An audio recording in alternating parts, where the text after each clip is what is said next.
Welcome to another episode of Roll or Die. As many listeners of our show will know, we are on a mission to bring you every female Brazilian Jiu-Jitsu black belt in Australia. And today's guest, I think, is one of the newest black belts on the block. She's an OG from way back. We've known each other since blue belt days. She's a really great advocate for women's jiu-jitsu. She is co-owner of South Melbourne 10th Planet with her husband, Josh. She's an awesome chick, and we're really looking forward to having this conversation with Laura Dorgan. Thanks for joining us, Laura. Thank you so much, Kim, and thanks, Brent, as well. Really, this is an honour to be on. Thank you for coming on, Laura. It's really cool. So a new black belt. So tell us that story. I think November of last year. Yeah, November 30. Ooh, wow, congratulations. How long's the journey been for you? For me, almost 17 years. Oh, wow. Amazing. Yeah. We pretty much started about a year apart. Yeah, so we've been on around the traps together for ages. Yeah. What kind of feels like forever, hey? Yeah, I don't remember a time when I didn't do jiu-jitsu. My body also doesn't remember a time when I didn't do jiu-jitsu. So yes. Yeah. I went to a class today actually, and one of the guys who an older white belt, he comes in, he's like, Happy New Year, everybody. Like, I'm like, it's the first class back for the year, and he's like, yeah. My body feels so good. Like I can move my fingers and my elbows are fine. I'm like, yeah, good luck, bud. Tell us the story about you starting jiu-jitsu, Laura. Where did that sort of kick off? Yeah, sure. So I started training. Oh my gosh, I actually started in the gi, believe it or not. So I started in the gi at a Peter Devine Academy in Sunshine. That's sort of where I first came across it. I went to take up kickboxing myself, and that was just as like a form of self-defense for me, I guess. And the academy that I walked into at the time, the instructor, he took one look at me, and just to give, if no one's met me before, I stand just under 5 foot tall. He took one look at me and said, listen, you actually don't want to do kickboxing. You want to do jiu-jitsu. And I couldn't even pronounce it at the time. So I was like, do what? And he said to me, look, do a trial class, and I guarantee you won't look back. And I am so grateful for that experience. And he was right. I got, that's how I got into jiu-jitsu. I spent my first year being beat up by his 13 and 15-year-old daughters. And I couldn't believe I was being ragdolled by children. So for me, that was a very eye-opening experience. And then I moved on to 10th Planet. So I actually had a friend of mine tell me about 10th Planet, and at the time I didn't know what that was either. Told me to go and train with Frank Barker, and I trained under Frank for 9 years. I achieved my purple belt with Frank, and then I met Josh training with Frank, who is Frank's brother-in-law as well. And then I slowly migrated towards South Melbourne, I guess is a good way to put it. And then I've achieved my black belt with Josh. Wow. So you guys met on the mats. Correct, we did. Fantastic. We love these sort of stories. So we've had many people on, and are you willing to sort of share much about like that early days, that courtship of how things were for you? Yeah, I'll share a little bit. So Josh was running 10th Planet, what was 10th Planet Sunshine at the time, because he did start his academy in Sunshine. And then he migrated to South Melbourne, so rebranded to South Melbourne, so 10th Planet South Melbourne. And he was training with Frank before he, started his own academy. He was on the mat quite a few days a week, training as a senior student there. We just, got to know each other a little bit better, started dating. And then I guess the rest is history. So, yeah. And you guys are co-owners now of South Melbourne, Correct. Planet Yes. South Melbourne. Yeah. So Yeah. you've got lots of different hats, yeah? Would you still sort of consider him your coach? Yes, absolutely. Yeah. So he's For your sure. coach plus your business partner plus your husband. So how Yeah. does that go for you, like having to take all those different hats off from time to time? That's actually a really good question. So I I actually have a really big background in corporate. So I like a massive working corporate background. And what I've done with that and sort of how I apply my skills with what we do, because it is tough running a business and, like your husband and wife business and so many things you're just in each other's pockets all the time. So when it does come to the business side of things, we keep that as business, I guess. So we, keep that together and, we'll stop talking about the dojo when we go home as an example. I think that's a really, really smart way to run it. I've actually been lucky enough to work for quite a few people in a corporate setting that are husband and wife teams. And I've taken some really cool skills away from them in terms of, a really good example of that is like having like what you would call a business meeting, I guess, and keeping it just about that. So then, outside of that, you have to respect all the other things you do and all the other hats you wear. Yeah. So Yeah. that's kind of how we run it. And then with a coaching sense too, when I'm on the mat, I'm a student on the mat when I'm in class. So if he's going to tell me something, of course, you're listening to your coach at the end of the day. And, we always respect those different roles. So, yeah, I guess that's sort of one way we go about it. Yeah, I suppose the communication is the key to it, isn't it? Oh, 100%. Yeah, we're very, very open with our communication. We have to be, especially with this type of business too. It is a very people-focused thing that we're doing. Where we're here to, help people get better with their own skills and their jiu-jitsu. So that's always our goal, as well as course of, running what we do together. It's funny because my wife and I are in a very, very similar situation. So we've got a dog training business that a lot of people might know about. We actually met doing the dog training course, and Oh, wow. yeah, and like we just hit it off straight away. We were actually both like coming out of relationships, and so nobody was looking for a relationship. But yeah, we just really clicked and just started to spend time together and study and those sorts of things. And as I say, the rest is history. But it's the same sort of thing, like we work together, we live together, we go camping together. And when we first got together, we were actually together um, over a month period of time. There was 4 hours in a month where we weren't together, and that was when she was going off getting her hair done. So Oh, yeah, wow. so like we really made a massive commitment to each other. But going back to what you're talking about, like the communication for us is so important. But I think one thing that I think all relationships that I want to be having is you're looking for the same result. Like you're both either Mm. like with our communication, it's like, do we want the same thing with this? Yes. Okay. We're just talking about it from different angles or we're using different words. And I think in a business relationship and then that personal relationship and then a coach student relationship, it's not an antagonistic relationship. Like we're both or we're all trying to get to the same path, right? Mm. Yeah. Yeah, for sure, for sure. And Laura, you also run a nutrition business called Elite Nutrition Solutions. Can you tell us a little bit about that? Yeah, sure. So, I'm not sure if you guys are aware. We have some of our students compete in MMA. And I have been taking care of their. So again, like we have many different hats, within the dojo space. Josh is always, he has that head coach role and always will.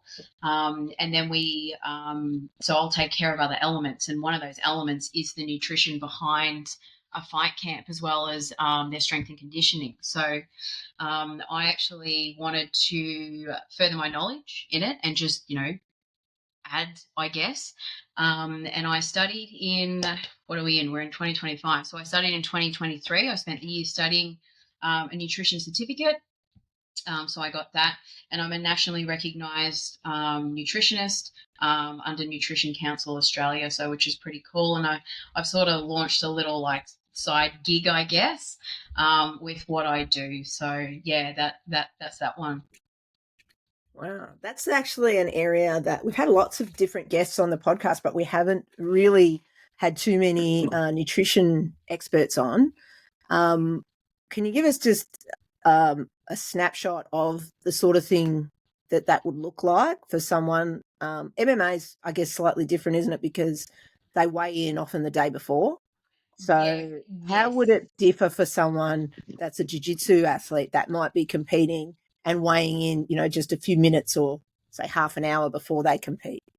Yeah, so that's a good one. So I guess it is combat sports have very similar principles across and in terms of what the athlete's trying to achieve. So like we've all got to make a weight division, right? So when you're looking at same day weigh in, obviously don't want to have too much of, say, a big weight cut. So taking that into consideration first. Health is always first too. So, and we've all seen it before with, top performing athletes where they go through a very severe weight cut and how much it physically affects them on fight day. So that is always something to consider, always working within healthy ranges and having a good preparation. So don't leave it to the last minute. I know a lot of people are guilty of that, in our world, and we see it, being well hydrated, all those sorts of things, eating well, good nutrition principles is the way to go. Yeah, for sure. Is this something that you somebody could get in touch with you if they want help with nutrition? Is that something that you're kind of offering, like away from your gym? So somebody wants nutrition, someone's listening to this and they're like, hey, I'd really like some help with my nutrition. Can they reach out to you? Yeah, 100%. So the business is Elite Nutrition Solutions. There's a dedicated website, dedicated Instagram. We actually put together a lot of really good content and it is very specific to combat sports too. I sponsor a couple of our athletes here. So anytime they need that, like whenever they're preparing for something. So that's something that I do take care of, as well as general nutrition. So yes, it's specific to sports nutrition. I also work with female athletes, which is which is a very important sort of forgotten aspect sometimes with women. We kind of get forgotten about. So yeah, absolutely contactable outside of that, and I do work with people outside of combat sports too. Awesome. Yeah, we'll put those links maybe when we share this episode. We'll put those links on as well so people can see, how to contact you. Sure. Just briefly, so can you give us a little bit of a snapshot of how it would differ for a female with regard to that? Like when a female athlete will come to you to say, they need to make this weight division by X amount of date or whatever, how would that differ from a dude? Yeah, good question. So something that does differ is we have a menstrual cycle.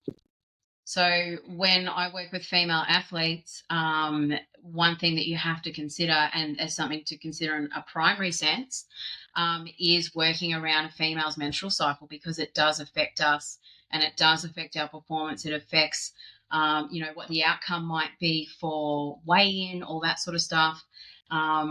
So that is where I generally start with a female athlete, and we will always do cycle tracking. I've spoken to many female athletes before where they've come to me for a bit of advice, or they've said, I'm currently working with a nutritionist, but it's not working. Or if they even go one step further and work with a dietitian, and they say it's not working. And my first question always is can I ask, is your specialist, whoever you're seeing, are they male or are they female? And 99.9% of the time, it's a dude. And unfortunately, unless that person's trained within, like working with a woman, there's some things that they're either going to forget about or they just have no knowledge around. So you can't blame them for that. You know what you know. So yeah, there's definitely that side to it too. Yeah. Yeah, I know myself, like you'll be, if you are trying to make weight and you're talking with a guy, a teammate, and they'll be like, oh, it's nothing. It's just 2 kilos or 3 kilos. But I don't know, the female body, it just holds onto that Yeah. way, way more than what a guy's body will do. 100%. And then you've got to factor in, age, stress, conditions, all those sorts of things. Is there anything else going on? Sleep, all those things can affect women significantly more than men. So, Yeah. and unfortunately, we get treated, I'm sure you've experienced this too, Kim, we get treated as small men. So, Yeah. yeah. Yeah, pretty much. So in an ideal world, then with that, Laura, so somebody comes to you, they want to compete at the nationals, let's say, where would you want them to sort of start to dial things in? Like, is it 6 weeks out or 8 weeks out or 3 weeks out? Like, what do you sort of think? Like, what would you have as a perfect example of that? Ooh, that's a good question. I think a good place to start with that in terms of preparation is between 10 and 12 weeks. Yeah, okay, cool. 10 and 12 weeks is ideal, especially if they've had a pattern where they respond differently, during different camps or, like I look at things from a very holistic perspective. So we take everything into consideration, including their job. So we always look at it and we try and give as much time as possible so the athlete is as prepared as possible. So then when it comes down to, fight day, comp day, whatever it is, they're in the best frame of mind. They feel as good as they can about themselves. So that's always the goal. Yeah. And Laura, you also run women's self-defense workshops. Can you tell us about those? Like, how did that get started? And just tell us a bit more about that. God damn, you're a busy lady. Yeah, I am. Yeah, just a little bit. So the ladies self-defense, I think I have been running for, I'll say a good chunk of 5 years. And it has only started to get traction in the last 2. So it's becoming more, people are really starting to know about it now. We get a lot of inquiries about it, which is really nice to see. I don't have to do anywhere near the same amount of work as I used to with advertising and things like that to get the word out there.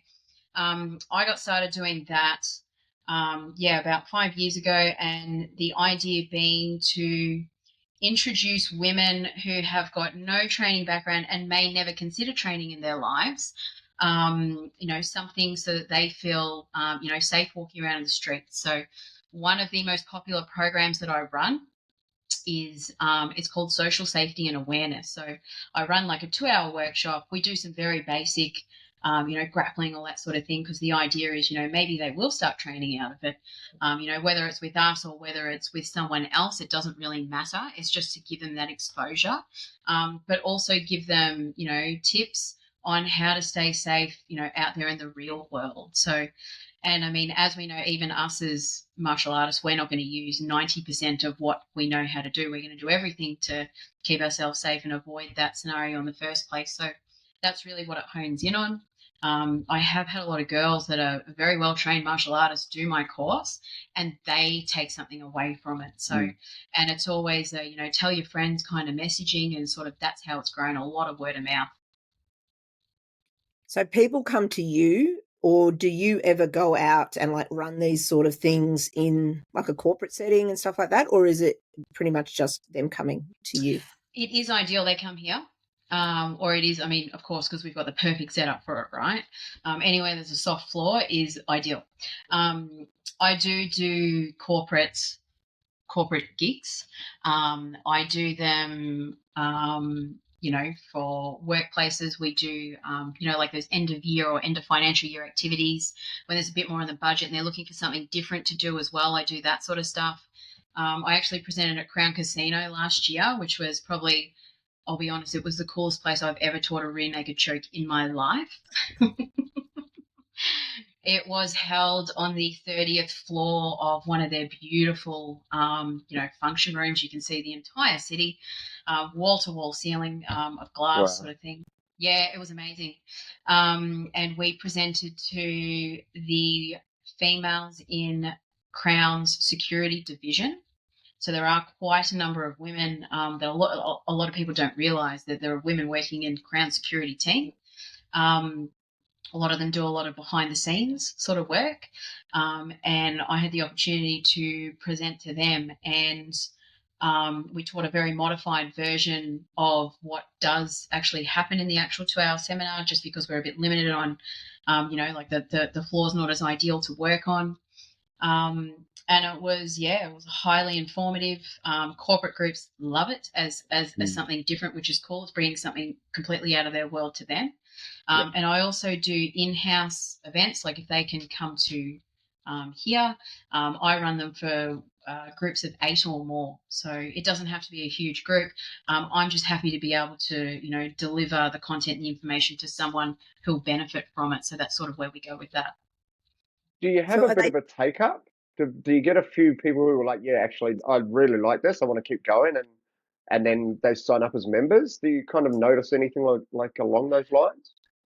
Yeah, yes. Well, I absolutely do notice. The very honest answer to that is the take up is minimal. Yeah. That's just the way it is. So it can be very confronting as well, especially for women. And women walk in the door to train martial arts for very different reasons to men. It's generally not because they've watched UFC on the weekend and they want to learn how to do that move. It's generally not that reasoning at all. And, I have been privileged enough to have women share with me some of their stories. And it's very eye-opening for me. But it is very confronting, in the course we do some ground grappling, and, it can be something as like an oompa, right? From a fully mounted position. Now, if you don't know what, we understand what we're talking about right now, but if you don't know that and you see that for the first time, that is highly confronting. And that can be enough to totally deter someone from doing it. And that's not of any fault of us as, practitioners, all that sort of thing, and teachers. It's just, it is what it is. So that's where I love running the 2-hour course, and the message at the end always is if you're not going to train or you have no intention to train, that's okay. We're here if you've ever got any questions. And if there's someone I can send you to in your local area, you want to go and try, like just ring up a local club and ask them, and they'll be more than happy to oblige.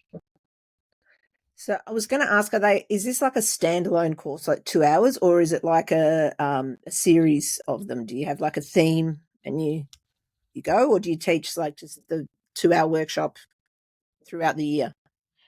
No, it's the same 2-hour workshop. So I run 3 public-facing ones a year. And then I do run, so I have another 4-week course that is run. It's not so popular because, again, that's committing to, 4 weeks of, 1 to 1.5 hours of training for someone. If they're not interested in the first place in training, they're generally not going to go for that uptake. Or they're going to enroll themselves in jiu-jitsu. Whereas when I get that question, what do I do from here? What do you recommend? And I say, well, spend 6 months training in some kind of combat sport at a minimum of 3 days a week, and that will give you like a really good base and understanding, and then you'll see if you like it. Yeah. That time commitment, that time period commitment, I think is key, isn't it? Like, giving yourself, like 6 months is not that long, but in the world of doing 3 sessions a week, for an hour and a half over 6 months, like your skill set and then your confidence and then your ability to, relax in some of these situations, I think it just grows exponentially, doesn't it? 100%. Absolutely. Yeah. It's not that long for us, Brent, who've been doing jiu-jitsu for X amount of years, but I guess for a beginner that comes in who maybe doesn't want to invest, I think we probably, jiu-jitsu people are guilty of like, I only trained twice this week or whatever. Like that's in the real world, in the outside jiu-jitsu world, that's heaps. Like most people don't do anything twice a week. Yeah. So we're a different kettle of fish, aren't we? Definitely. Yeah. And Laura, so you've only sort of recently received your black belt. Tell us about that day. Like, what was it like? Well, it was very cool. It was very special. So absolutely, especially to receive it from Josh. That makes it extra special to receive your black belt from your husband, right? So very, very special. Frank also came down on the day, which I, didn't know was going to happen until he turned up. Josh tried to keep it a secret from me, which doesn't work so well when you run an academy together. you know. But he did really, really well. He actually had a belt that was given to him by Eddie Bravo himself. So that was very special. I have an Eddie Bravo signature black belt, which is very, very special. We were there in August training with him for a couple of weeks in his team at HQ in LA. So it had been organised then, without my knowledge. And then on the day, so we run kind of like a grading sort of setup. So I was aware of who is, going to be graded, all that sort of thing, what's going to happen, the format. And I have certain things I have to do on the day too. So, like we record, like speeches, all that sort of stuff. So I'm constantly with cameras, dealing with things, making sure everything's running to time as well. Because like a grading can blow out as long as you want, right? So making sure that it's done within the time. And then, we came to presentation time after the students have done their grading component. And then I saw, so first my mum came down, which my mum never comes down for a coffee on a Saturday to South Melbourne. So that was, one where I'm like, okay, this is a bit strange on a grading day. And then Frank came down, and then the rest of our family came down. And I knew when Frank showed up that something was really up. Frank came down and he was, he was in his rash guard and everything ready to present. I can see I know when he's ready to present. I've known him for so long now. And, it made it very, very special. And to be awarded the belt as well after, so many years. And when you look at it, like sometimes I feel like I've been training for a long time, but then I feel like I haven't. Like the journey starts again, I guess. It was very, very special. Very special. Awesome. Yeah. Congratulations again. I could listen to people getting their black belt stories like all day. Like I love them, like it's such and I think it's, if you haven't been to a grading and seen somebody get a black belt, like make sure as a teammate that when that moment happens or that time happens that you get along to support them. Because it's something you'll never forget, like a lot of people don't get to the black belt. It's very, very hard. You both know that. It's a cool thing just to see and to listen to the speeches, so yeah, congratulations. I think it's massive. I really do. Thank you so much. Thanks. Yeah. And also, not to blow my trumpet, but extra special as a female, not a lot of guys get through to the black belt level, and even less get through as a female to black belt. So it's an amazing achievement.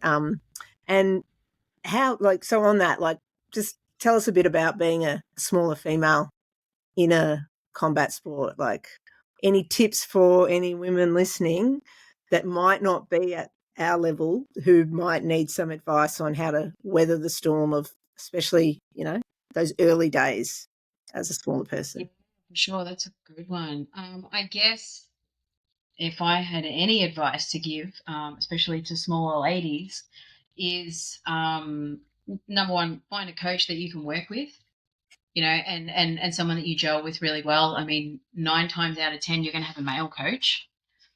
So absolutely find someone that you can work with, and good training partners that will look after you. It can take a little while to work out who they are, especially when you're new. But I think looking first to, like the more advanced belts, like your purple and your browns in the room is a good place to start. Even if they're significantly bigger than you, they're probably going to take care of you, much better than, say, a 6-month-old black belt, as an example. And show up. It's hard. I'm sure you'll agree, Kim. It's very hard, especially when you're training with, it's 90% men. Yeah. There's certain nuances we have to take into consideration as women as well, especially when you're smaller. And don't be afraid to speak up.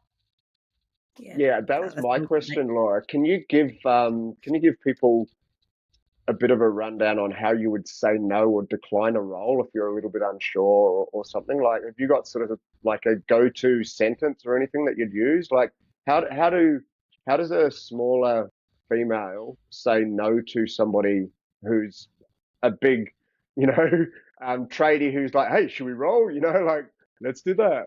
How do you say no? Yeah, that's a really good question.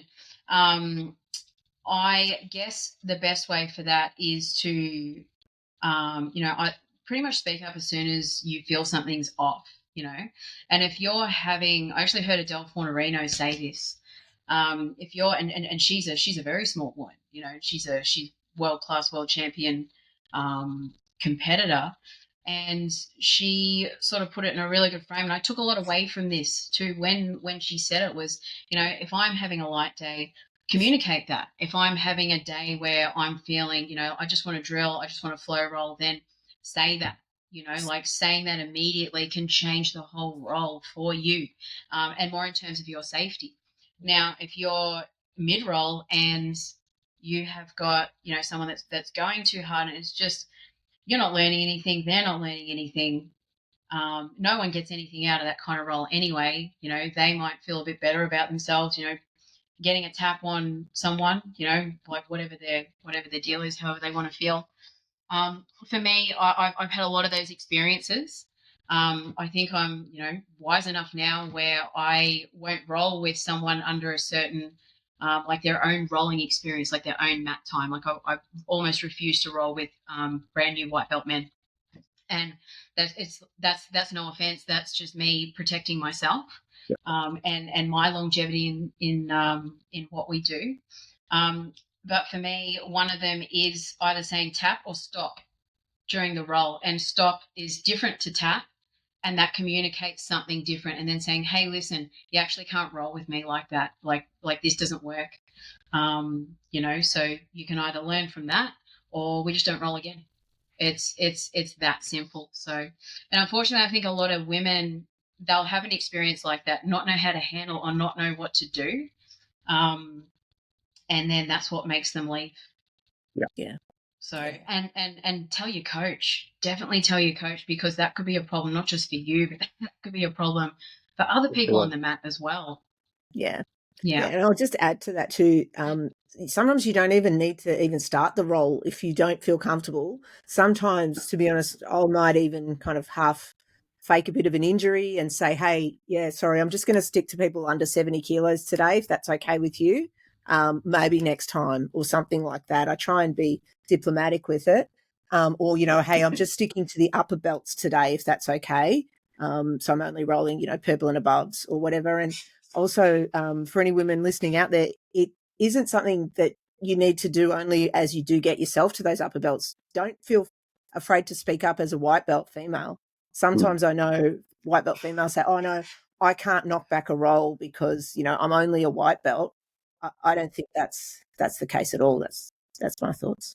Yeah. No, that's I agree with all of that. That's that's excellent. I also think that jiu-jitsu gives us permission to practice things, right? And you have permission to say no. Like, if somebody gets upset about it, go and speak to your coach. But if you sit there and, like, you ladies have just given out some perfect examples, like, hey, no, thank you, I'm just rolling with upper belts today, or no, thanks, mate, I just want to roll with people pretty close to my weight, or whatever it might be. I mean, they're perfect examples of how you can say no. And I don't think it's a bad thing if somebody does say no. And if you get upset when someone says no to you, like, you got to look at yourself in the mirror, not the other person who said it to you. So I think they're really good bits of advice. Yeah. Injuries, Laurie, you had a pretty bad back injury for a while. Are you comfortable to tell us a bit about that? Which one? Oh, was it more than one? Oh. Which one are you talking about? I only know that you were missing for a really big chunk there. In we haven't been on the mats for a similar time, and I just know there was a long period where you kind of almost disappeared. What happened? Yeah, so I got injured in a tournament, and that was the last one that I competed in. I got armbarred. An absolute beauty. It was in Sydney, and to cut a very long story short, something went snap in my arm, in my right arm, and it wasn't a bone break, but it was definitely like a ligament. That sound. As something went, and I was very close to getting disqualified on the day, like as a result, because that sounds like an injury, can't keep going, all those sorts of things. I did continue. I said I was okay. I could move my arms. That's fine. Was this purple belt, Laura? Were you purple belt then? Oh, I think I was blue. Still blue, yeah. Very sure I was blue. I'm pretty sure I was blue, and it was just before I got my purple belt, so not too far off, yeah. And I was in Sydney, and arm went snap. I continued for the rest of the day. I actually finished the rest of my matches with my other arm. That was totally fine. The pain really set in on the flight home. I ended up going and seeing a sports surgeon about 6 months later. I couldn't overhead press, after that for 6 months. Unfortunately, I had the really bad mentality, as a lot of us do, of, just train through it. And I did, and that really made it worse. By the time I got around to seeing someone, I had floating bone particles in my elbow, which I still have to this day. It still goes, click, click, crunch, crunch, all those sorts of things. And I tore my chest, I tore my back, and I tore my shoulder as a result. So I had to take aside from being quite physically broken, I was a bit mentally broken too, because there were a lot of things I couldn't do training, and I was just trying to push through it and still doing, like taking painkillers, things like that. And I took a full 6 months off from jits, and I actually took up pole dancing. So I did that for 5 years, and I competed as well. Wow. And I was very lucky. The school that I walked into, my teacher, she was an exercise rehab specialist. And with what I had told her, because I was reasonably fit walking into that sport as well, and she helped me rehab my body back to being able to get on the mat. Wow. And I was at a point where I wanted to quit. And she knew, like she could see how dedicated I was with what I do and what I'm still doing. That she really, really helped me through that, and that helped my body. I used pole to help get strong again, so that I could return to the mat, and I did. Very, very grateful for that experience too. So, but yeah, that's one of the biggest injuries I've had. I've had other ones. I've been spiked, I've been slammed, I've had both my C1 and C2 compressed together twice before, and I was very lucky to actually have my chiropractor at the time training on the mats on both occasions, who was able to help. But yeah, serious injuries are pretty commonplace. I think with being smart on who you roll with these days saves a lot of that. That's if that's the injury you're referring to, that is the one that stopped me for quite a while. Yeah. I didn't realize all of that. Yeah. There's actually, would you say there's a bit of crossover between jiu-jitsu and pole dancing? Because I've heard of people doing both. Yeah, there is. It's highly technical, number one. You can go through gradings as well. When I heard that you could actually advance in levels, I was like, wow, this is cool. And in terms of like patterns and, repetition, all those sorts of things, there is a lot of translatable skills. And in terms of strength, like your squeeze strength, I know my squeeze strength went up significantly when I started training, and I still do a lot of the conditioning drills today to make sure that I stay strong. Yeah, I could look at ladies who do pole, and I'm like, oh, these ladies are so strong, like their core and their legs. I'm like, this is ridiculous. Yes, yes, really definitely. is. Yeah, it's pretty hard on your body too, yeah, Laura. I'll be honest, I don't think it's as hard on your body as jiu-jitsu. Well, nothing. I don't think very much is, but yeah. The way compared to the average other activity. Compared to the average sport, for sure. I think that there is only one variable in pole where there's multiple variables in jiu-jitsu in terms of how you can injure yourself. Because, I mean, like what are you versing at the end of the day? You know what I mean? So when you're fighting another human being, there's a whole range of different things that can happen. So, yeah. Yeah. My question, Laura, is why the no-gi side of it? Is it just finger protection, so you're not gripping gis? Is that it? Because it's a pretty smart one. So that is something I always notice with gi people is their hands. Like, I think my hands still look pretty. Yeah, look pretty at reasonable. Kim's dodgy things. Yeah, I can see that you do gi. I think for me, I because I started out in a gi, I did not enjoy the feeling of being choked out with my own clothing. I think that was it. Like, I hear a lot of, and I've spoken to a lot of women that say they prefer doing gi jiu-jitsu over no gi, and I go, oh, why is that? And they say, well, because it feels really claustrophobic in a no gi sense. But I really felt that when I trained in a gi, because maybe my gi was too big for me too. I don't know. But I just, for me, no gi and being able to control someone's body. And I enjoy like the wrestling aspect of it too. So for me, that's where I don't really deviate off no gi. And you mentioned earlier that you received your belt, like had come through Eddie Bravo, and you've been up there. You've been over to LA and visited Eddie several times. Can you tell us any funny story or any interesting info about Eddie? Well, I think most people know, if you know anything about Eddie Bravo, he's a very interesting guy. He's got a lot. He's very, public in terms of his, views, thoughts, and opinions. He's a very kind man. I'll definitely say that. And one of the most welcoming people I have ever met in my life. I first went over 10 years ago to train by myself to downtown LA. And if anyone's ever been to downtown LA, it's not the safest area in the world. And he went out of his way to make sure that I not only had a great training experience and, I'm there to learn from the master, but he made sure that I was taken care of. I got home safely every night. He's this crazy tiny Australian female's turned up, and I was a lot smaller than I am now. I think I was weighing about 45 kilos at the time when I went over. Made sure that I was safe. I'd really walked into a world I had no idea about. He's very giving. And he's very, very welcoming, and he will share his knowledge with anyone that listens. Awesome. Your gradings that you do, so your 10th Planet gradings that you do, how do they kind of work in regards to what do they look like? So how many techniques does a blue belt need, or how do you sort of look at grading?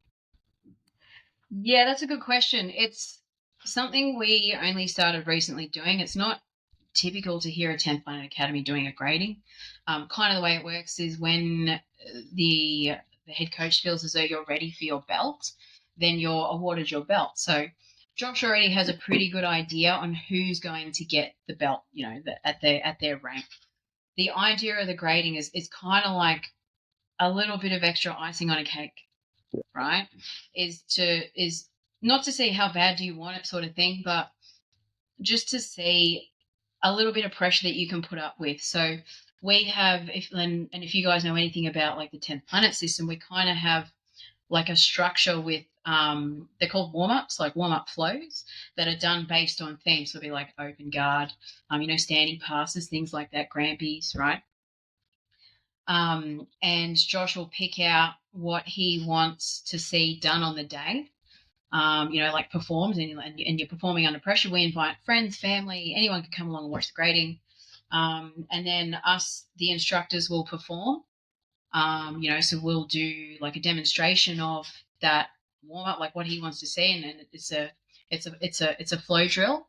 The students get to see it twice, and then he'll put the clock on for 2-3 minutes, and then they've got to go for it in their pairs. So it's seeing them, and it's stuff that they do every day of the week. So it's nothing that's unfamiliar. He's not, throwing, like a technique in there no one's ever heard of. But that's kind of how that works. And then we do kind of like a Shark Tank. So the guys that are grading, they just have to go through half an hour of hell. So that's what happens there. So, and all the other students who aren't grading, everyone's expected to show up on a grading day, of course. They come down and they partake in that. So that's, part of that, you're there for your teammates. So that's kind of how a grading happens for us. Fantastic. Awesome. We're nearly out of time, Laura. Do you have any final words for our listeners? Any parting thoughts? You got anything coming up? Oh, yeah. Yes, Yes. we do. So it will go live in Smooth Comp a little bit later today, but we are holding another no gi sub only round robin with EBI OT rules. So it's submission only. So it's the EBI rule set. That will be happening on Sunday, the 23rd of February. We keep so they're 5-minute rounds open to white, blue, and advanced divisions. Black belts can compete for free as well. So Awesome. if you want to jump in, Kim, you're more than welcome to. We keep our registration pretty cheap too, so it's $55 for normal rego, and the idea is that whoever enters, you get as many rounds as we can give you, and then it will go up to a $70 fee. So after that, which will be late registration. So get in. It's at our new facility as well. So we actually moved in April last year. We're at 216 Coventry Street in South Melbourne, so not too far off Clarendon, nice and central. So yeah, it's a nice new space that we're in as well. Having done one of these comps, they're very well organised, very well run. Had some really cool prizes last time. Not sure if you're doing that sort of thing again, Laura, but yeah, it was very, very professional comp, so highly recommend. Thanks, Kim. Did you want to do the wrap up, Brentos? Yeah, I've got one. Before we do, I've got one more question for you, Laura. Yeah. What is the craziest 10th planet move that you know and that you hit? Oh God, that I've hit. Oh my God. Oh God, one that I've hit. I don't know. I don't look at them as being crazy, but I know that everyone else does. Oh, we all think they're crazy. Yeah, people always think they're really insane. Yeah. Or what's I don't know. one that you like? Oh, probably my favorite one's the electric chair and the, Yeah. and the twister. I'm very good at setting up a twister. I think it's Yeah. the only thing, being a really short person, that works well for me. So yeah, Got the ya. twister. Yeah. Awesome. Love it. I love it.